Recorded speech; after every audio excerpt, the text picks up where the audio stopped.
Hello বন্ধুরা, good নুন। আজকে শনিবার, আমরা নিরামিষ খাই। আমার হাজব্যান্ড বললো খিচুড়ি করো। এই যে আমি খিচুড়ি করছি, ডাল ভেজে রেখেছি, সমস্ত মশলা দিয়ে কচি আলুটা ভালো করে ভেজে নিচ্ছি। এবার ডালটা দিয়ে দিলাম, ভেজে রাখা ডালটাও দিয়ে দিলাম, ভালো করে নাড়াচাড়া করলাম। প্রয়োজন মতো এবার গরম জল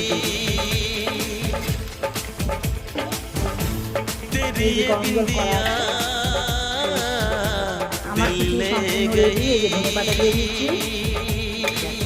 তাহলে বন্ধুরা ধীরে ধীরে